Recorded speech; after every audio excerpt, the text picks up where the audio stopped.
Hey Fight fans, it's Michelle Joy Phelps and I'm here with Joe Gallagher. Hi Michelle. The 2015 Trainer of the Year here in Britain. Congratulations. Yeah, cheers, thanks. No, it's a great award to achieve, especially being the first award for it to be available to win, and I'm grateful to have won the award. I've just got to go on now and prove the people that selected me as the winner that I was a worthy winner. First off, for any person who's worked as long as you have at your career, to be able to achieve this, to finally be recognized for something that you know you're good at, but for other people to recognize that, how does that feel? Yeah, it's weird. Listen, the award was over 3 or 4 weeks ago, and it's only now stood here with you and you saying it. It's like, wow, I actually did that. Yeah. So no, like I say, I've been involved in sports since I was 10 years old. I was at the awards, I think it was 25 years ago, when I was there for something else, and who would have thought I would have been there 25 years later as the UK Trainer of the Year. So listen, it's a fantastic achievement, but there's a lot of people I need to thank along the way that helped me to be the person I am, and like I say, it's a team effort, but yeah, it's a fantastic achievement, and my parents are very proud. If you had the opportunity to go back as far back as when you were a child, and you could visit yourself, what type of advice would you give yourself? Would you tell yourself to just keep going, never give up?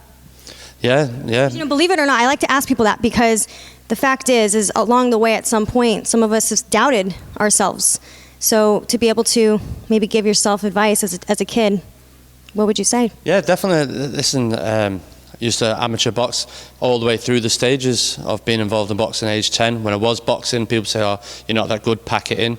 So you're like, all right, and so you prove them wrong, and then you carry on, and then you become an amateur trainer, and what do you know? So you carry on then, and then you turn professional, and you go, well, he's only a good amateur trainer, and what does he know about the pros? And then it becomes, well, you've never trained the British champion, you do that. And listen, you've just got to stay focused, keep believing in what you're doing, and in your own confidence and your own ability. There was a rocky period 2 or 3 years ago when we had a few bad losses and we couldn't buy a win, but I had to go back, look at what we were doing, and just thought to myself, no, and keep the haters hating, and just knuckle down and keep believing. You can look at a glass half empty or half empty, and always look at it half empty. So how do you maintain your own life?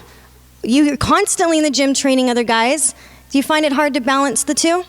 Listen, Michelle, you've been around lots of gyms in America. You've been to Freddie Roach's and people like that.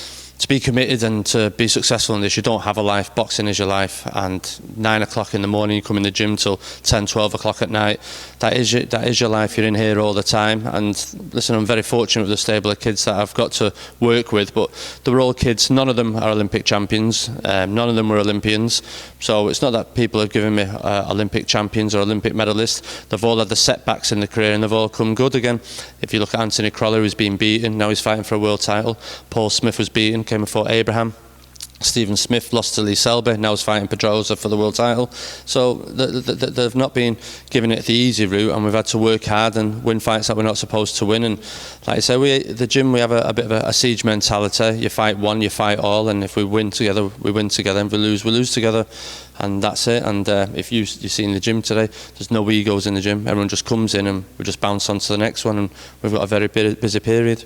So no conflict, and everything's just super easy between all the guys here. Yeah, it is, and I think the guys like it like that. Everyone gets the moment. A couple of weeks ago it was Liam Smith's time. At the moment it's Callum Smith and Scott Cardle's time. They're getting all the stuff. 2 weeks after that it's Anthony Crolla's time. Then after that it's back to Liam Smith in December defending his world title. Then in January it'll be Stephen Smith, February Scott Quigg, and that's the way it goes. And you don't have a chance to sit back and enjoy the moment. You just go in the gym Monday morning, you're on to the next one. I can only imagine what it's like having each and every one of them in here. Would you say they're incredibly supportive of one another, coming in even when they don't even have to be training? Do they come in and still see one another? No, definitely. Stephen Smith was back in today, sparring Anthony Crolla. Scott Quigg was in sparring today. He ain't fighting until next year, but I think they're really disciplined in the fact they're old school. I've drummed it into them that putting weight on isn't good. You've got to be in the gym learning all the time, and I think that shows in the lads as well. They don't blow up in weight. If you look at, you just seen Anthony Crolla there, and if you're coming early seeing Scott Quigg, they're on point. They're never that much overweight, and they're living life how you should do as a professional. Scott Quigg, man, he never stops. He doesn't even know how to take a day off, huh?